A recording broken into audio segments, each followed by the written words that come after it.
Apakah yang doktor cuba sampaikan secara umum dulu, secara kasar, ulama ataupun penjenayah? What is the story that you are going to tell to the people? Coba skipping.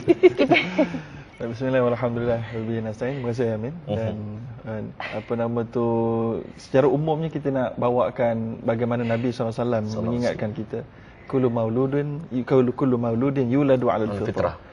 Fa abawahu yuhawidani yumajisani yunassirani kama tuntaju al-bahimata bahimatan. Sebagaimana Nabi SAW kata, setiap yang lahir itu dilahirkan dalam keadaan yang bersih.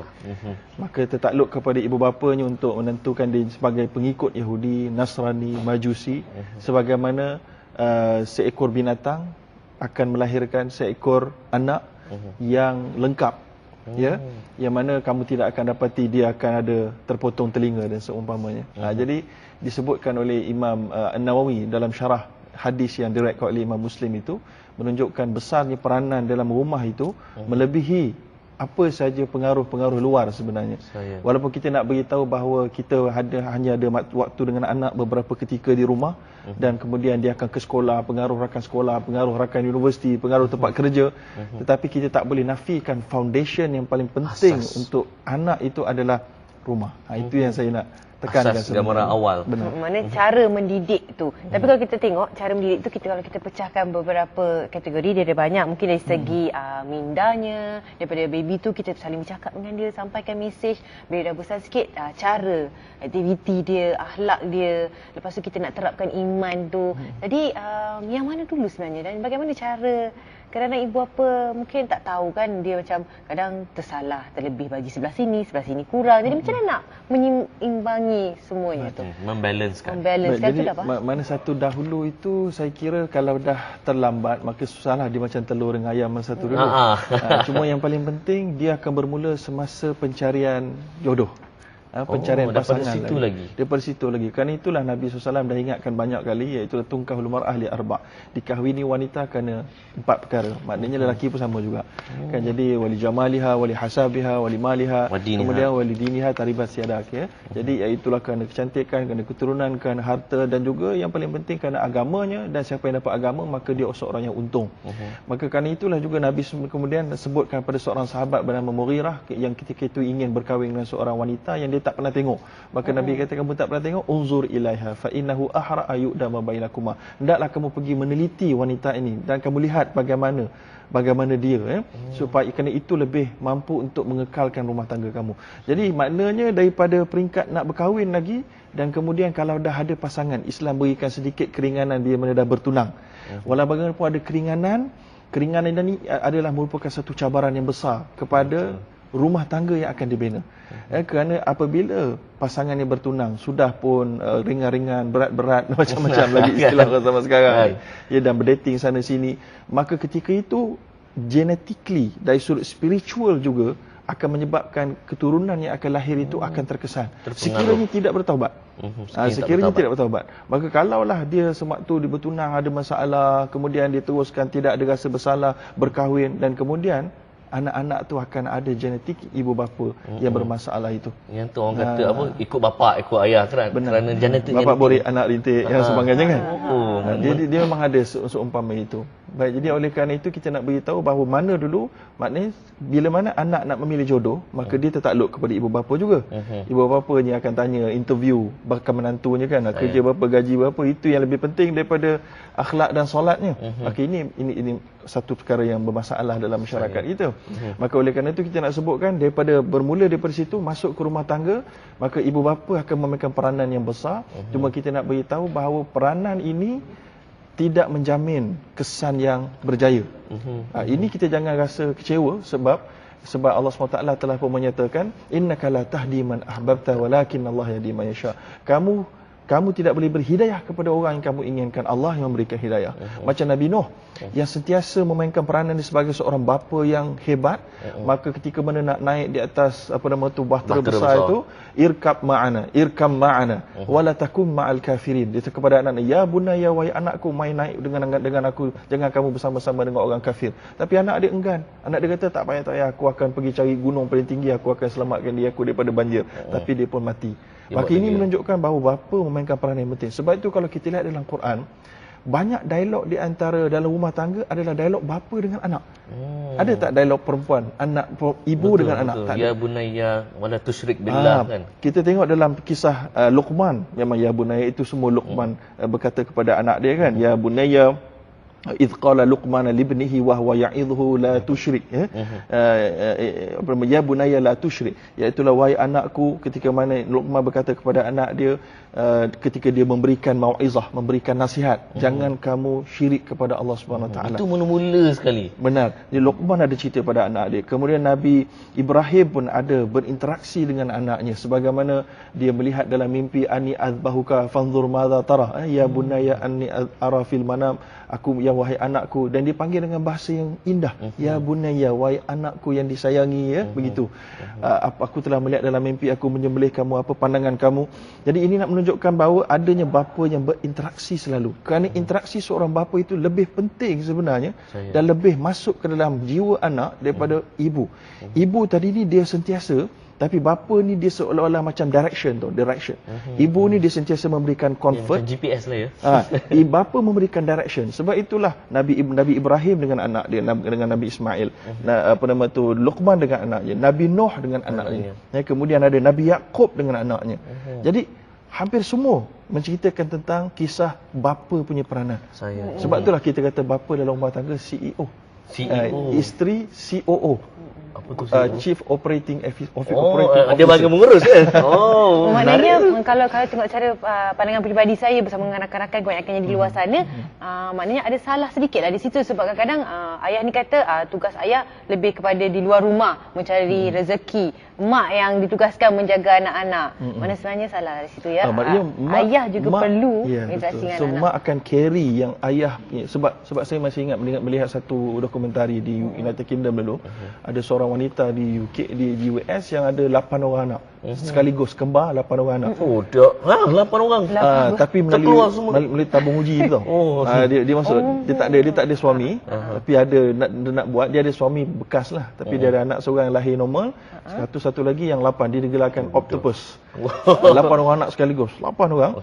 Dan kemudian ketika mana dokumentari itu dibuat, maka menunjukkan bahawa dia menghadapi masalah untuk mengurus bukan anak yang 8 orang kecil ni, tapi yang dah umur 6 tahun, 7 tahun. Dalam dokumentari itu anak tu baling spana dekat dia, mengamuk dekat dia.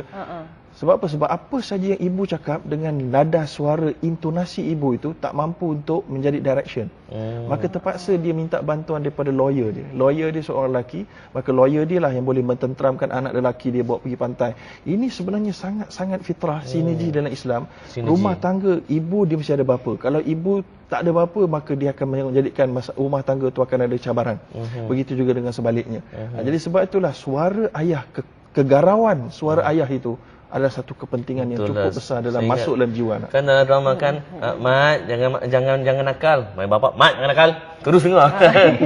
Jadi para penonton, sekiranya kalau anda ada sebarang soalan yang ingin ditanyakan kepada Dr. Zahruddin, dan saya kira ini adalah peluang yang bukan selalu kita ada, anda boleh hubungi kami di talian seperti mana yang tertera di televisyen, dan kita akan cuba sedaya upaya menerima panggilan anda supaya semua dapat bertanya soalan pada Dr. Zahruddin. Doktor, sekarang ini situasi akhlak remaja yang saya kira agak kritikal, ditambah pula dengan faktor dunia tanpa sempadan, dan apa lagi, bukan setakat dunia tanpa sempadan, dunia tanpa malu buat dosa dan sebagainya. Dan bila timbul orang kata ni sebabkan didikan rumah, ibu bapa yang gagal, ibu bapa marah pula, ada kata sebab cikgu tak erti mendidik. Jadi akhir sekali salah menyalah antara satu sama lain. Mereka lupa bahawa rumah sebagai tempat pertama tarbiyah. Jadi bagaimana kita nak sedarkan ibu bapa bahawa rumah ni adalah foundation. Sebab saya ada banyak kes, contohnya bapa boleh bluetooth video lucah kepada anak contohnya. Anak pergi sekolah lewat sebab apa? Bapa bangun lambat tak sembahyang subuh. Macam mana doktor? Baik, jadi saya kira salah menyalah ni bukan tanggungjawab sekolah sebenarnya.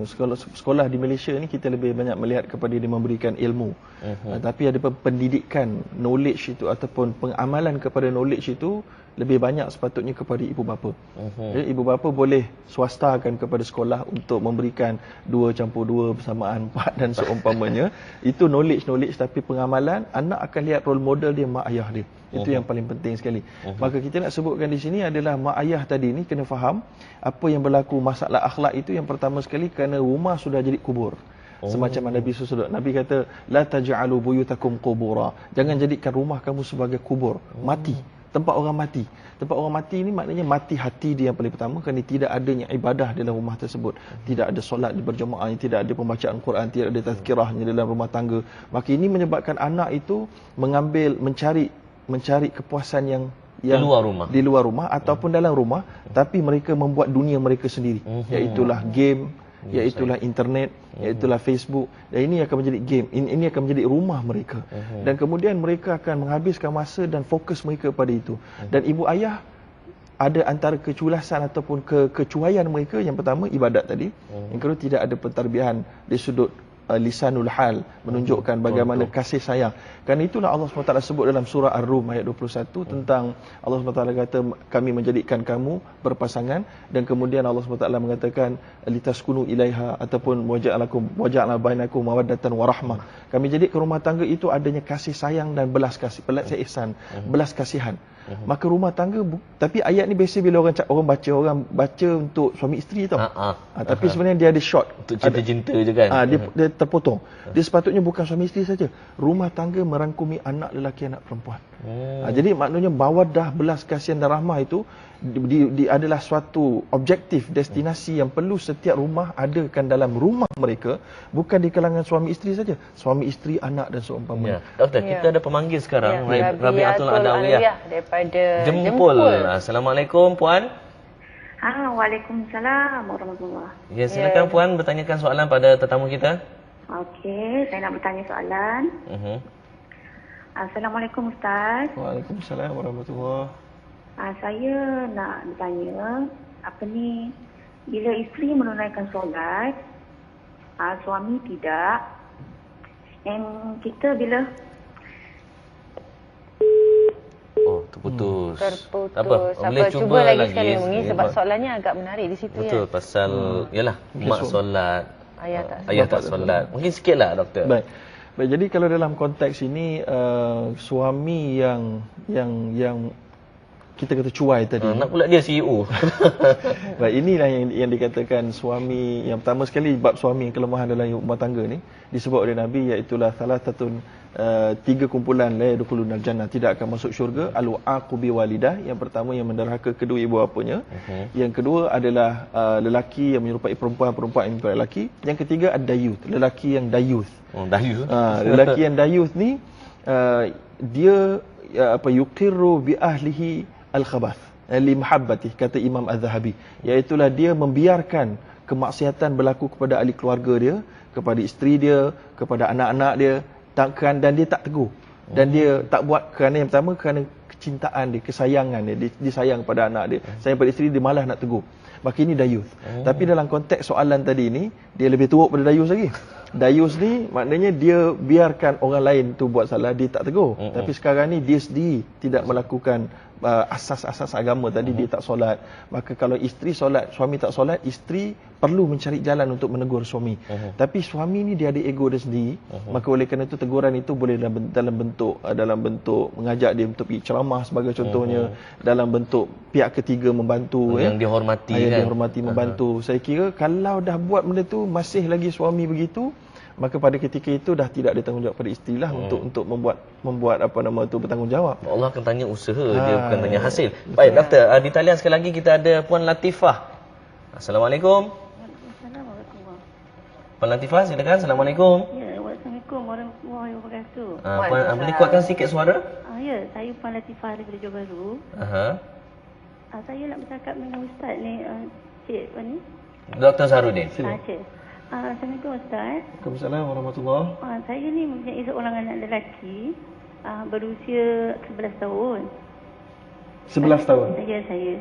Setakat ni apa yang saya buat, alhamdulillah lah, dia sembahyang 5 waktu tu penuh, cukup. Tapi satu masalah saya nak minta Ustaz bagi saya tips lah, surah-surah yang boleh melembutkan hati anak ni. Boleh melembutkan hati anak, Ustaz. Saya dengar di seperti televisyen. Ya. Baik. Assalamualaikum, Ustaz. Terima kasih Puan Latifah. Sama. Ini dia anak semayang, cumanya mungkin degil sikit ke tak dengar kata, jadi minta ayat baca Quran untuk melembutkan hati. Baik, yang pertama sekali saya kira hampir semua ayat-ayat Quran sebenarnya boleh kita amalkan untuk melembutkan, minta doa kepada Allah SWT untuk anak dan suami itu lembut. Lembut dalam keadaan baguslah. Jangan lembut ni pula kan. Baik, kemudian kalau nak specifically surah Al-Nashrah adalah satu surah yang boleh untuk membuka jiwa, sebab ayat itu menerangkan tentang pembukaan hati Nabi SAW dalam keadaan yang sugul dan seumpamanya. Saya kira itu boleh. Boleh, tetapi kita perlu faham bahawa ayat-ayat Quran tidak ada Nabi jelaskan secara spesifik ayat ini adalah untuk lembutkan anak dan seumpamanya. Yang lebih penting daripada ayat itu adalah doa. Ayat itu boleh kita jadikan amalan untuk bertawassul sebagai medium untuk menyebabkan doa kita lebih makbul, sebagai amal soleh untuk menyebabkan doa kita lebih makbul. Paling utama doanya. Lebih utama doanya dan kemudian usahanya. Jadi kita tak boleh nak just rely kita macam contohnya ayat 1000 dinar kita letak, okey, kayalah aku selepas ni walaupun kualiti tidak dipertingkatkan, tak boleh. Jadi saya bimbang, saya terpaksa sebut benda ni supaya kita tak tersalah faham. Memang benar semua ayat Quran dan masuklah ayat yang saya sebut, surah yang saya bacakan tadi, boleh untuk kita gunakan, tapi bukan hanya semata kita baca kita sembuh pada anak, besok insya-Allah dia baguslah. Tak, dia tak semudah itu. Dia kena ada konsep tawakal, kena ada usaha, kemudian barulah meminta kepada Allah Subhanahu Wa Taala. Baik doktor, kita pun dah banyak informasi yang saya kira sangat berguna. Jadi sebagai kesimpulan doktor, kita nak memartabatkan rumah sebagai pusat tarbiyah di dalam melahirkan generasi khairul ummah.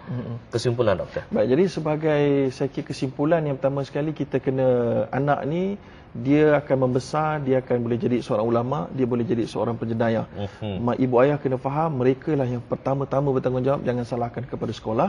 So apa yang perlu mereka buat? Yang pertama sekali, wujudkan rasa kasih sayang dalam rumah tangga itu, wujudkan rasa hormat kepada anak dan anak hormat kepada kita. Sebagaimana dalam Al-Quran menyebutkan tentang anak-anak yang mendoakan kedua ibu bapanya, yang menjadikan ibu bapanya sebagai role model. So ibu ayah kena tunjukkan hormat, bagaimana Nabi Allah Ibrahim menunjukkan hormat kepada Nabi Allah Ismail, bertanya dan berdiskusi, bukan mengarah. Kita banyak hari ini dalam rumah tangga buat ni, gosok gigi, tu angkat baju, angkat ni, tu semua arahan yang tidak ada, yang maknanya macam diktator lah kita kata. Tak ada maknanya pertimbangan. Anak tengah seronok-seronok melukis, anak berhenti kejap, pergi ambil atas, pergi kedai, tanpa kita memahami perasaan anak tu, dia sedang seronok tu. Boleh tak kita bagi dia masa sikit, nanti dalam kejap lagi dah siap ni kita pergi. Jadi ini menunjukkan penghormatan yang kita berikan. Kemudian kalau masa nak tidur tu, senyumlah pada anak. Jadi kita setakat ni masa nak tidur, masing-masing pergi tidur, semua pergi tidur. Tak ada tengok wajah terakhir senyuman ibu atau bapa. Maka anak akan merasakan waktu nak tidur itu waktu sentimental. Waktu bangun tidur waktu sentimental. Ni bangun tidur, pergi cepat-cepat ni, nak pergi keluar ni, pergi gosok gigi. Semua jenis suara tinggi, arahan. Maka anak akan terbiasa dengan itulah dia habit dia, maka habit dia menjadi sifat dia menjadi kualiti dia pada waktu akan datang. Kemudian kalaulah ibu bapa jenis tak tahan nak bergaduh depan anak, ini satu hal lagi. Maka jadi gitu. Maka anak pula main game membunuh orang, main tangkul orang, tutup orang. Jadi game anak, saya lihat satu dokumentari di United Kingdom, mereka buat kajian saintifik. Anak yang main game yang lembut-lembut macam Mario tapi dia boleh lah Sonic, dengan Street Fighter sebagai contoh, maka dia orang letak anak-anak ni semua dalam satu bilik, sengaja yang trainer tu, interviewer tu, dia akan buat jatuh satu barang. Dia tengok anak yang main game yang ganas-ganas akan biarkan ignore, tapi anak yang main game ni dia akan tolong. Jadi ini menunjukkan ignorance tu akan lahir daripada sifat anak-anak yang main game yang kasar-kasar. Jadi itulah seberingkas. Jadi hari sekali masa nak tidur senyum, masa nak bangun tidur pun senyum, kemudian tengah hari, tengah-tengah. Jadilah 1/3 waktu itu, insya-Allah anak tu akan ingat kita sebagai yang mengasihi dan menghormatinya. Wallahu a'lam.